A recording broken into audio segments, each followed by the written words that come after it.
آج 8 مارچ ہے۔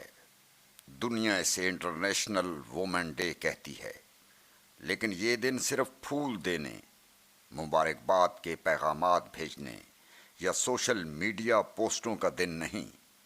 یہ دن دراصل بغاوت کی تاریخ ہے۔ یہ دن محنت کش عورت کی چیخ ہے۔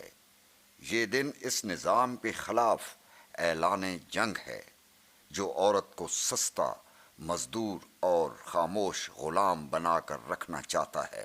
سنو پوائنٹ ڈیجیٹل کی تمام ویڈیوز دیکھنے کے لیے ابھی ہمارا چینل سبسکرائب کیجیے اور بیل آئیکن پریس کیجیے تاکہ سنو پوائنٹ ڈیجیٹل کی طرف سے آنے والی ہر ویڈیو کی اپڈیٹ آپ تک بر وقت پہنچ سکے۔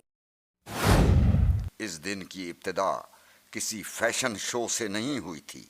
اس کا جنم فیکٹریوں کے دھوئیں، پسینے اور ظلم کے اندھیروں میں ہوا تھا، جب محنت کش عورتوں نے سرمایہ دارانہ استحصال کے خلاف سڑکوں پر آ کر اعلان کیا کہ اب مزید خاموشی نہیں۔ 19ویں اور 20ویں صدی کے آغاز میں امریکہ اور یورپ کی فیکٹریوں میں عورتیں دن کے 12 سے 16 گھنٹے کام کرتی تھیں، مزدوری کم، حقوق صفر اور عزت کا کوئی وجود نہیں۔ تب ایک جرمن انقلابی خاتون نے یہ آواز اٹھائی کہ عورت کی آزادی صرف نعروں سے نہیں آئے گی بلکہ جد و جہد سے آئے گی، اور پھر 8 مارچ اسی جد و جہد کی علامت بن گیا۔ لیکن سوال یہ ہے کہ کیا عورت واقعی آزاد ہو گئی ہے؟ آج بھی دنیا کی فیکٹریوں میں، کھیتوں میں، گھروں میں اور دفاتر میں عورت دوہری غلامی کا شکار ہے۔ ایک طرف سرمایہ دارانہ نظام اس کی محنت کا استحصال کرتا ہے اور دوسری طرف پدر شاہی معاشرہ اس کی آواز کو دبانے کی کوشش کرتا ہے۔ اس نظام کو عورت کی آزادی سے نہیں، اس کی خاموشی سے فائدہ ہے، کیونکہ جب عورت بولتی ہے تو ظلم کے ایوان ہل جاتے ہیں۔ جب عورت سڑک پر نکلتی ہے تو طاقت کے تخت لرزنے لگتے ہیں۔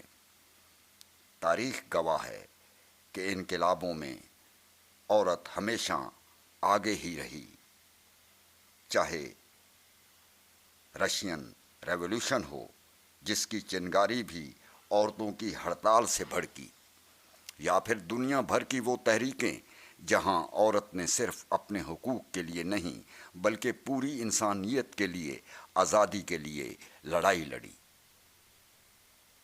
آج بھی سوال صرف عورت کے حق کا نہیں، سوال اس نظام کا ہے جو دولت چند ہاتھوں میں جمع کرتا ہے اور محنت کشوں کو غربت میں دھکیل دیتا ہے۔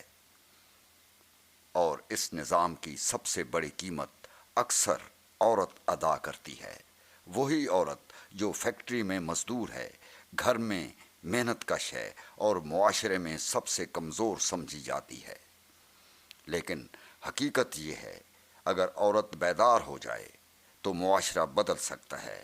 اگر عورت کھڑی ہو جائے تو ظلم کا نظام بدل سکتا ہے، اور اگر عورت اور مرد مل کر جد و جہد کریں تو ایک ایسا معاشرہ ممکن ہے جہاں انسان کی قدر اس کی دولت سے نہیں بلکہ اس کی انسانیت سے کی جائے۔ اس لیے 8 مارچ ہمیں یاد دلاتا ہے کہ عورت کی آزادی صرف عورت کا مسئلہ نہیں، یہ پوری انسانیت کی آزادی کی جنگ ہے۔ یہ جنگ عزت کی ہے، یہ جنگ برابری کی ہے، اور یہ جنگ اس دنیا کو بدلنے کی ہے۔ اور تاریخ ہمیں یہی بتاتی ہے کہ جب محکوم اٹھ کھڑے ہوتے ہیں تو بڑے سے بڑا ظلم بھی زیادہ دیر قائم نہیں رہ سکتا۔ آج 8 مارچ کے دن یہ پیغام گونجنا چاہیے: عورت کمزور نہیں، عورت خاموش نہیں، عورت غلام نہیں، بلکہ عورت انقلاب کی طاقت ہے۔ آصف حیات بلوچ، سنو پوائنٹ ڈیجیٹل۔